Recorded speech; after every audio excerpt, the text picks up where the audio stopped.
today. But Hashem, we're here. That's what counts. So, our dear Yaakov Naftali ben Yehudit, he asked us very good questions. So he asked two questions. One question was, how come Yaakov he worked 7 years to marry Rachel, and then he got tricked at the night of the wedding, and then he ends up with Leah. So we see there's a big issue here. The second question in the Parashat Vayetsei was that how come he left his parents for 22 years? What is he doing here? So, of course, there's much more to develop and to go into, but the basic answers are that Yaakov is saying that it says that when you know that the person's a crook, you can also not be a crook yourself, but you can prepare yourself for the crookedness. So let's say you don't have to go. Let's say now you're going to know if you sign this paper, the guy's going to stake the whole business. Let's say, so you can prepare yourself to against this crook. So we have this concept with Lavan that Yaakov knew that this guy was a scammer. So he told Rachel, he told her, look, I know your father is not the nicest guy out there. You know, he's not the straightest guy. So look, I'm going to give you signs. And these signs, when we come at the wedding, the chuppah, then you show me these signs. Let's say the night of the wedding, and it should be good. And it says actually, we know from the midrash that these signs that Rachel had, she gave them to Leah the night of the wedding. Because Lavan said, look, it's not nice that the eldest daughter gets married after the youngest daughter. So we'll do it like that. And then for her sister not to be embarrassed, she gave her the secret signal. The secret signal. So it's like, let's say now you have two what's it called? To get inside the office on Sherbrooke, you have a special password, and then you have a biometric eye with your eyes to get in. So then you told the person the two passwords, and let's say you had instead of the eye, let's say it was your finger, and then you give also your fingerprint, so now they're able to get in. So, and of course, Lavan made it that it was dark, it was night, our family custom is this, that. So what about the maidservant story that he had her on? So very good. So this is one thing that he did. So then the night he woke up in the morning, he said, "What happened?" Rachel to give the codes was a big feat for her. Right, trying not to make sure her Leah didn't get ashamed. Exactly, that's what it is. Exactly. So Rachel, that's why she has such a big merit, is that she saw that her father was trying to scam her, and then for her not to have this embarrassment. You know, there's a story that they say that happened in Bnei Brak. They were saying that there was a guy who was supposed to get married. This is a very, very crazy story, but it said like it was like from big Rabbanim. He was supposed to get married from the Kollel. Everyone was at the chuppah. And then they call him. Doesn't show up. Doesn't answer. And where's the color? The color's there. Everyone's there. It's 8:00. Everyone's there waiting for him. He's not here. The guests are asking questions. So finally, there's the Rosh Hashiva goes to everybody. He said, "Hey, tell me, anyone has a number? Someone we can call." So he says, "Yeah." One of them says, "Call his grandmother." So they call the grandmother. Anyone answers? The guy answers. He answers. So he says, "What are you doing? What's happening? You have the chuppah." He said, "Rabbi, it was a big mistake." So he said, "Why didn't you tell her before the wedding? You had to think about this before the chuppah." He says, "Look, Rabbi, I have a one-way ticket to America, and nothing doing. I can't do this wedding, and I'm sorry, but I can't bear the embarrassment. I'm leaving. The show's over." So now he's there, and he's like, the rabbi's like, "What am I going to do now with this girl? I'm going to tell her, hey, Yosef." So he says, "What am I going to do with this girl? How am I going to tell her now that there's no khatan?" So we're talking about, Yosef, we're talking about the khatan that stood up his kala at the chuppah. At the altar. Everyone's there, the parents, everyone's there, everyone's there, the photographer's there. So then what happened? Well, yeah, don't worry, we'll connect it. So then what? So then what happened was, so the rabbi didn't know what to do, so he runs off to the Chazon Ish. Say in the story, I think it was the Chazon Ish. Yeah, well, you have 10 minutes. You go across the street. It's in Bnei Brak. It's not. So he goes there and he asks him. He tells him the situation. He says, "I don't know what to do. You have the girl that's waiting there. The guy, he has a one-way ticket to the U.S. What do I do now?" So Chazon Ish was thinking and he said, "Wow, this girl. There's things in life you cannot. What's it called?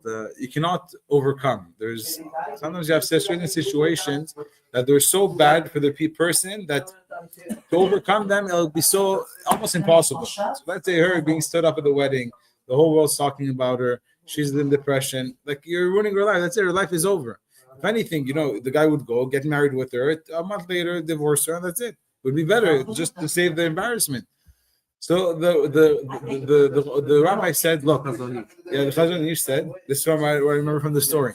He said, look, don't you have another guy that looks like him in the yeshiva? He said, yeah. I don't know. Well, let's see. He said, look, I'm going to give you a promise that whoever decides accepts to go and marry. Of course, it's not like they're dating for 6 months. It's they have a good family. It's arranged. They meet a couple times. I like you. You look nice. Okay, very good.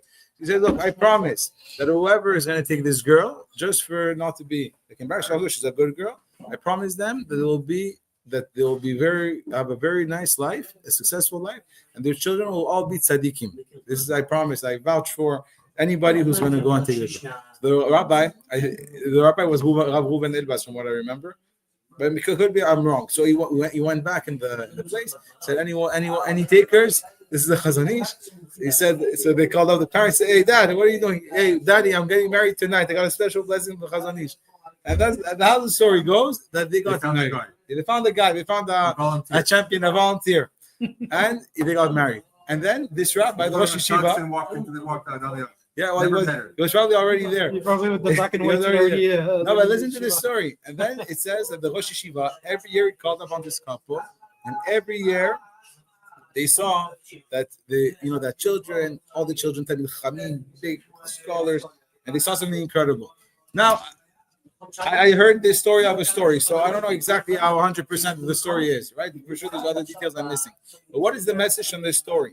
The message from the story is how we have to be so careful not to embarrass someone. There's actually a story in the Gemara. It says it was a husband and a wife. I think it was Rav Chia. They were giving tzedakah out, and one day the person was collecting was like, look, I had enough.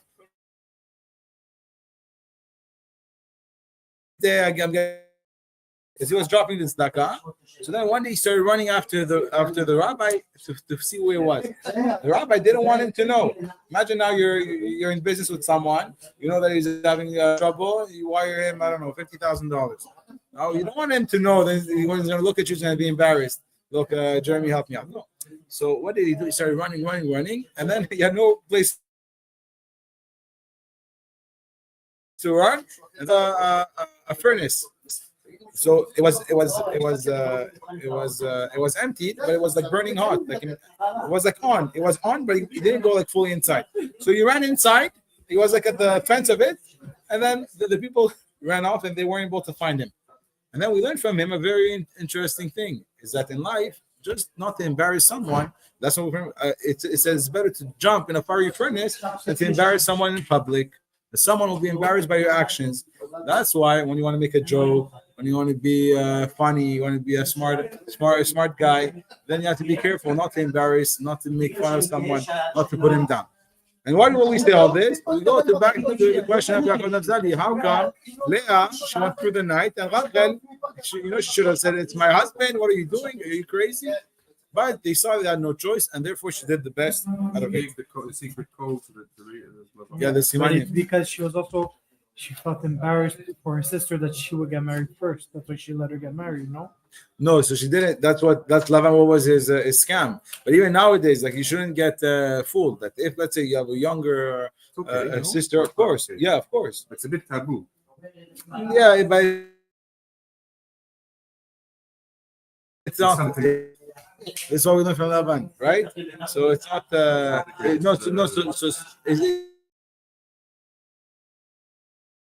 Exactly, it's not the greatest example. Exactly, not the greatest rabbi. Where did you learn? No, but what's interesting is that even if you learn this from Lavan, there's a concept as mechila. So let's say you're a younger sister. The older sister. Exactly. You still get married, but you should ask mechila. Because she got kicked over. Right, exactly. And also maybe there's a sense of not a lack of respect, but there's a sense of let's say the guy is 30 years old, 10 years trying to get married, and now the baby's 20, they're getting married. So just a sense of makes him feel bad. So there's a now second question of Yaakov Naftali was what? I understand. Mr. Yaakov is a big tzaddik, right? Not only is a big tzaddik, it says that he says when he met Lavan, when he met Esau wanted to kill him. He said, be careful. Im Lavan garti, v'tarag mitzvot shamachti. Don't worry, I went with Lavan, but I didn't become a crook like him. I kept all the mitzvot. So now we ask, how did he keep all the mitzvot? We know for sure there's 2 mitzvot he didn't keep. What are the 2 mitzvot? And Shvitat Haaretz. Just live in Eretz Israel. To live Torah. According to the Rambam, it's a mitzvah to live. You walk there. You walk every step. What are you doing? You're training every day. 7 years was okay. First 7 years wasn't such a big problem. So let's get into it now. So now what happened with Mr. Yaakov? He left 22 years. All he got is his mother tell him, go for a few days. Go for a few days. Find yourself a wife until your brother comes down from his anger. Now we see he left for so many years. It says that when he left for those 22 years, it said it took him 1 year by the time that he had to leave until he got to his place. They say the whole travel. Then he was by Laban. The first 7 years he worked for who? For Rachel.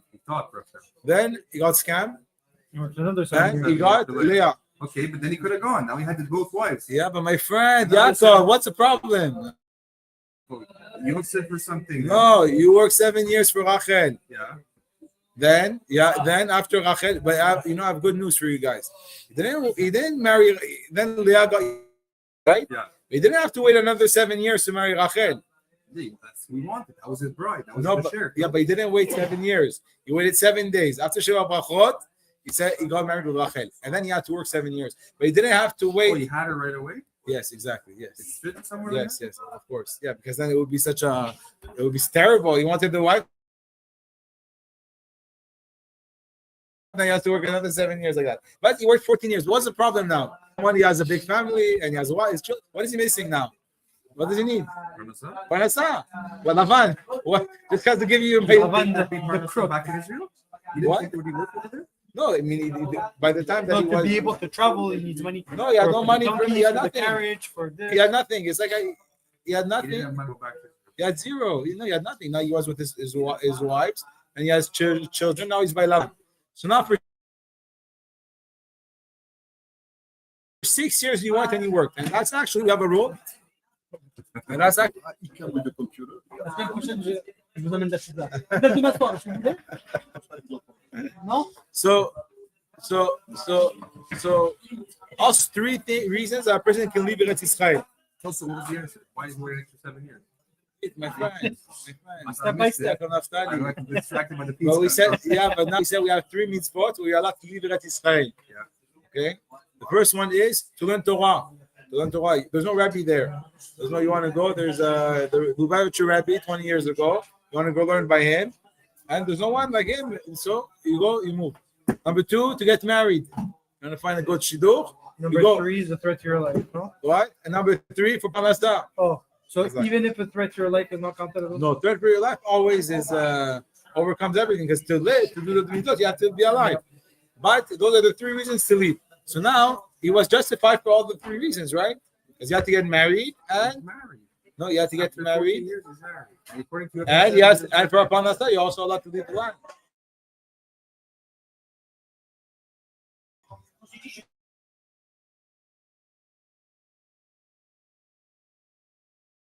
Was already fulfilling 2 mitzvot, and when you're fulfilling mitzvot,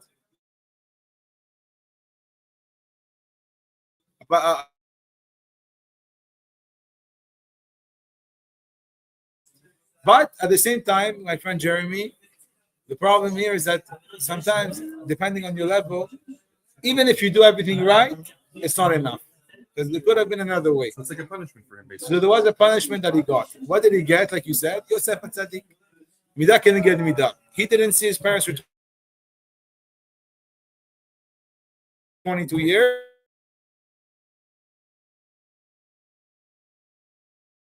But I'll tell you something. Yaakov, if you put in writing, He's one of the such a difficult life. Such a difficult life.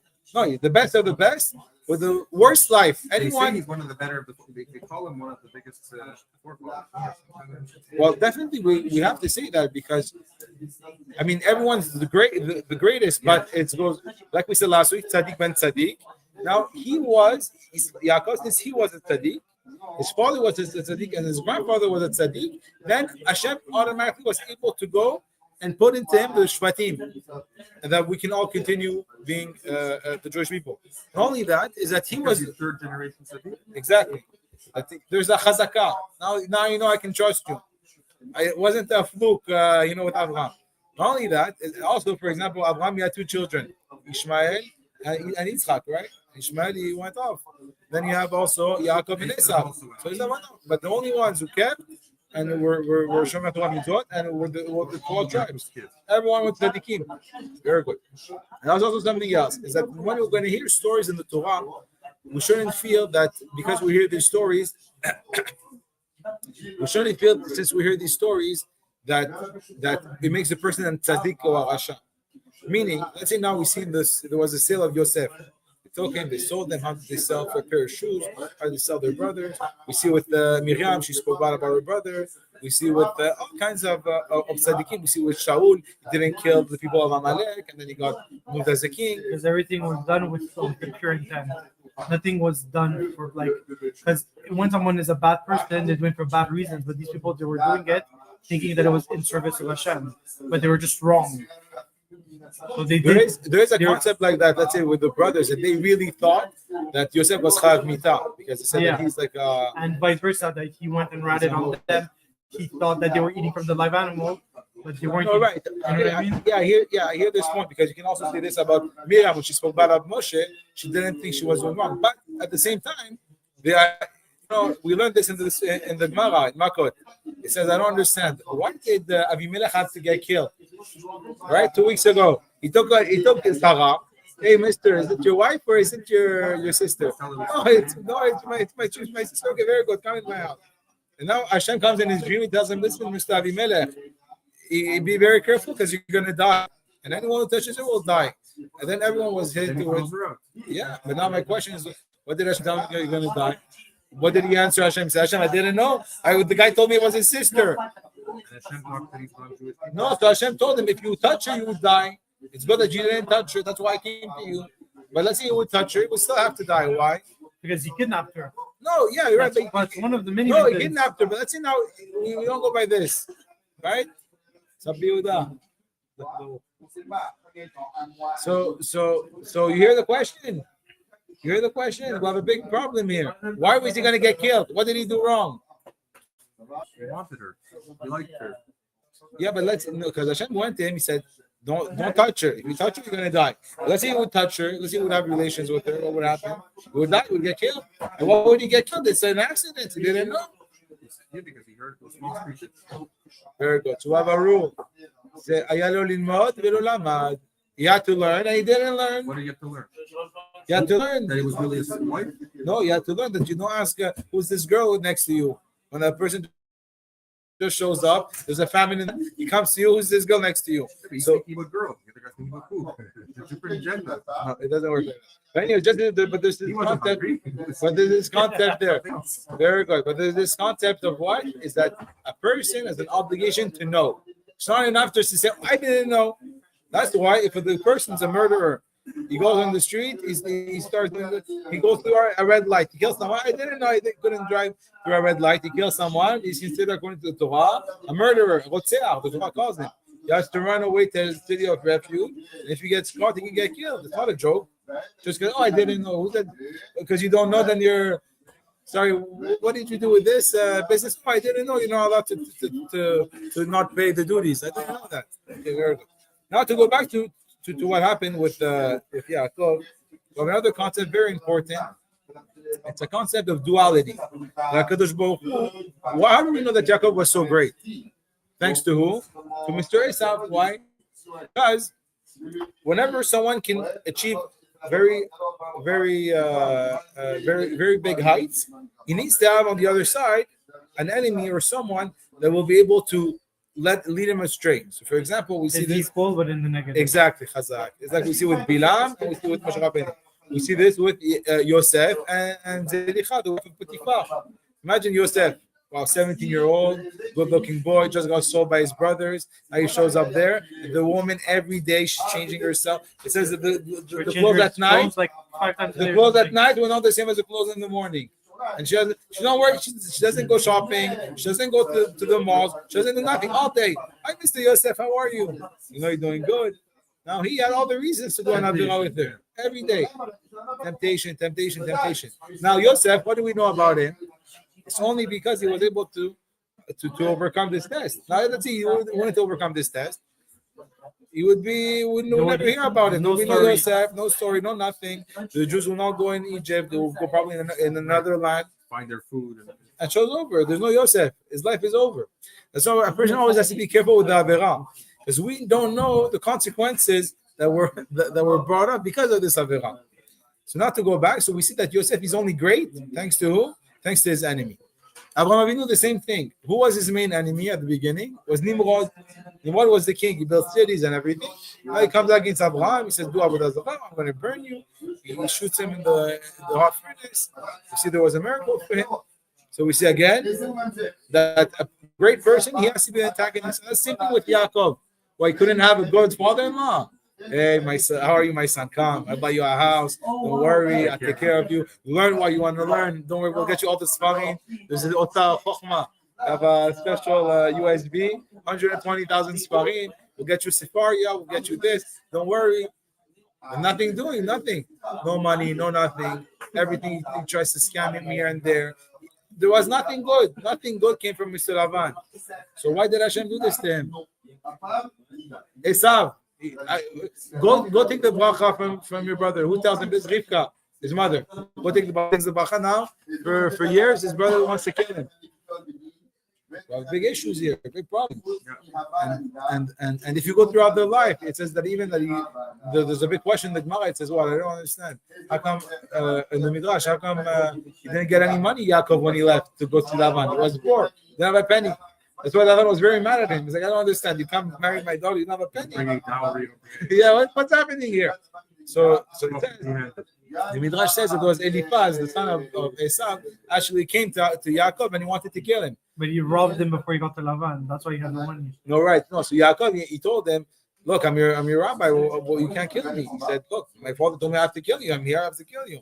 So he says, look, let's do something. I'll give you all my stuff, all my clothes. I'll give you everything I have, and leave me alone. And we have a rule in the Gemara. It says, a person who has nothing, right? Who's so poor that he has nothing, he's considered like a dead person. Has nothing. It's a very, very low state. He doesn't have clothes on himself. So you let him live. So he had nothing. And then we go after with Yaakov. What happened with his wife? He had children. He had problem with children. Then his wives were fighting one against each other. Then he had the Reuven, and then he had all his children, and then Yosef was difficult to have him. And then they sold Joseph. 17 years in Etzium, they told him he was dead. Wow, you see his life. I think one thing you want to feel good about yourself. I think you feel down a little bit. You're like, you know what's happening in my life? I didn't get this deal. I didn't do this. I'm tired. I sold too many pizzas today. So, you open the Chumash. Like, wow, Yaakov Avinu. Oh, right away you feel better about yourself. Wow, look at this crooked father-in-law. After 14 years, he has grandchildren. He tells them you have to work 6 years to make some money. Now we had a deal. What was the deal? The deal was all the animals that come with a blemish, they're gonna belong to Yaakov, and all the good animals are gonna be to Lavan. The whole animals born after that were with him. Yeah. that was the bracha. That's the chidush. That's the chidush. The chidush is that Hakadosh Baruch Hu, for what tzaddik, the 1% will always happen. Doesn't make sense. There's this, the mortgage, and this, and the numbers. Nothing makes sense. And he needs this for this date and right before Shabbos, because then there's everything falls in place for him. Everything beautiful for him. Now the same guy, he does everything perfect, all the documents, everything, nothing works. And that the Bacha Kadosh Baruch Hu. Now, something very important we have to see from Yaakov Avinu is that why did he have such a difficult life? For someone to be great, he needs to go through obstacles in life. You cannot be great if you have nothing doing in your life. Everything is okay, everything is good, the bank account is okay, the wife is okay, everyone's okay. And there has to be somewhat of an opposition. Now, it can be sometimes in religion. You're trying to be at tzaddik. You come to learn, and then you're surrounded by one wicked more than the other. How do I live with these people? How do I get influenced by these people? How can I influence them? Then it can be other things. Maybe it can be, look, I try to do something good. I go home. My wife, she tells me, well, you have to go learn. Why don't you put the kids to sleep?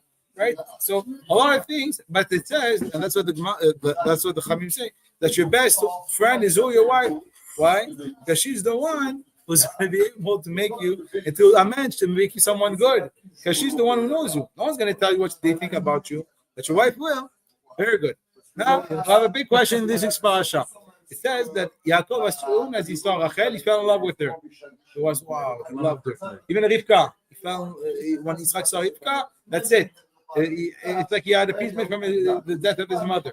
Right? And then we see, what's happening here? How do you have this so much love for a human being? Shouldn't you have all your love for Hashem? You should love Hashem with all your heart.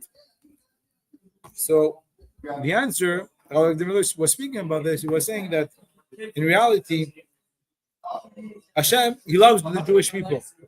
He loves us. And now if someone's going to tell you, oh, maybe there's racism, maybe, what, do you think because you're Jewish you're special? Yes. I don't think. It's within the Torah. Hashem says in the Torah, I love you. I love you. I love your children. I love Am Yisrael. Why? Because I love Abraham, Yitzchak, and Yaakov. They went and they followed my ways. And they taught their children after HaKadosh Baruch Hu. They taught them the mitzvot. They taught them everything good. And I love them. I have a special bond and relationship with them. And now this will go back with this very beautiful mitzvah.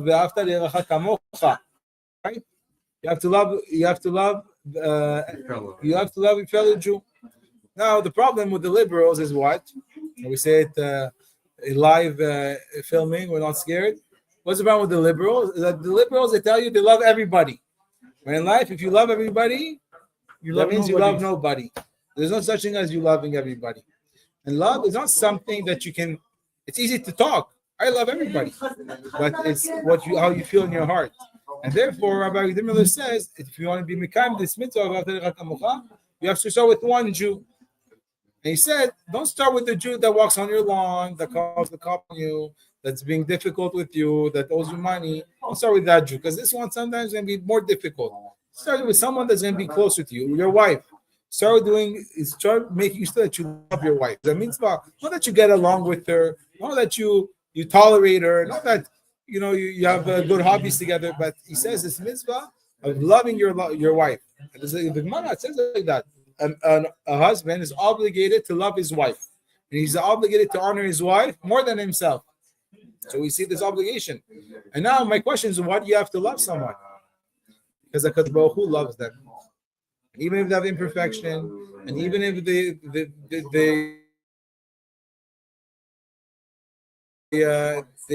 respectful and all these things, Hashem, He loves them. People that keep Torah, they do mitzvot, they have Avirat Shamayim. People that keep Torah. Now, no one's perfect, so of course people are going to do avirot here and there. But just the general Jews that believe in HaKadosh Baruch Hu and they do the mitzvot, you have an obligation from the Torah to love them, and that's why we learn from Yaakov Avinu now. When he loved Rachel, he said, "Look, this is going to be my mate, so we're going to be able to go and build together." Now, you have to go soon. No? Did he love Leah? Cool.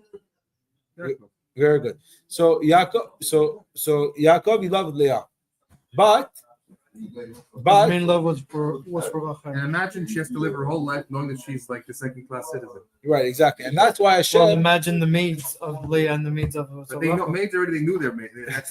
That's a foregone conclusion. Very good question. But it's interesting your question, because it says that Leah, she was. That's why Hashem, He gave her more children, because Hashem is always calculating. He sees the suffering of the person. So according to the suffering of the person, Hashem wants to go and give them nechama. So that's why she had at the end 6 children. There's actually a midrash that says that she actually prayed because she was supposed to have a 7th child. Who did she have? Dinah. And it says that when she was pregnant with Dinah, she cried to Hashem. She said, Hashem, please, you cannot make it that this child will be a boy. It has to be a girl, because if I have a boy, then my sister will only have 1. And the servants will have 2 children. It doesn't work. At least that she should be like the maid servants, right? And also we see at the end that Leah, she was buried with Yaakov, right? It wasn't Rachel buried with Yaakov. So we see that it's true that Yaakov, he had a bigger love for. That was Yaakov's plan. Of what? Of being buried with her? Yeah. I don't know if that was his plan. It's a good question, but if you go to Hebron, that's how it was. That she was his main wife. People go to Kever Rachel. That's where they go. Yeah, but Rachel died on the way. She didn't. She Yeah. wasn't buried with him. But definitely there were huge tzaddik, and there's a lot to learn from. There's a lot to learn from them. But we see also from Rachel that Rachel she was also an akara. Right? And we see Rivka, Sarah. What's happening? No one is able to have children. It's like we saw in the last week's parasha is that Kadosh Baruch Hu wants the prayers of the tzaddik. He wants us to pray. He wants us to get close to him, right? And then when a person prays, they understand that the only one who can help them is Kadosh Baruch Hu, right? That's why many times there was a story. There was a very famous story like that, and you'll be it's incredible. There was a woman. She tried to have children. She tried everything. It was like around 80 years ago. They don't have the same technology yesterday. It was very difficult. And she went to a special doctor in Germany, and she waited 4 months. And it's that Hashem, all the women that can have children that should have children with Hashem. It's hell. It's hell on earth for a woman who can have children to live with. It's horrible. The feeling, the sadness. So 18 years she's married, no children. Finally, she gets a letter from this doctor. That was her last hope. And she gets the letter. And when she gets the letter, she reads, listen, Mrs. Cohen, this is to inform you that we did all the tests and it's impossible for you to ever get pregnant. So she was reading this letter and she was so sad. But while she was reading, her father was learning next door. And then she went outside and she started crying outside. So her father, he got up after learning to go to Mincha. And he went outside and he asked her, no, he told her like that. He said, I see that you're crying. If you went out because you didn't want to disturb my learning to cry outside, you will have a child next year and you will be a big tzaddik. He told her like that. He said, because if you're able to overcome your emotions, because you're thinking, look, he's learning. He's doing a mitzvah now. I don't want to disturb him. You're doing something crazy. She's so sad. You're doing something crazy. How does that make sense? It's crazy. You cry, that's it. Okay, he's around learning 10 minutes. Well, it changes something. Yeah, it does change something. So she was able to do something crazy out of the ordinary. And he told her, if you did this for that, you'll have a child next year. Then next year, she had a child. And this child has, today, thousands and thousands of children and grandchildren that came from him. Who was this child? Rabbi Shalom Eliashib. Rabbi Eliashib. Dolador. One person, after 18 years, her mother didn't have children, and she had him. So we see that many times there are going to be a lot of difficulties, but those difficulties are because the reward is so great. The results are going to be so great. So it cannot come easy. For Yaakov to be the head of the Jewish people till today, it cannot just be, oh, your life is a picnic. Don't worry. And the problem is that if your life is only a picnic, then you're not going to be able to grow. So very good. So we're going to leave it at that for the parasha.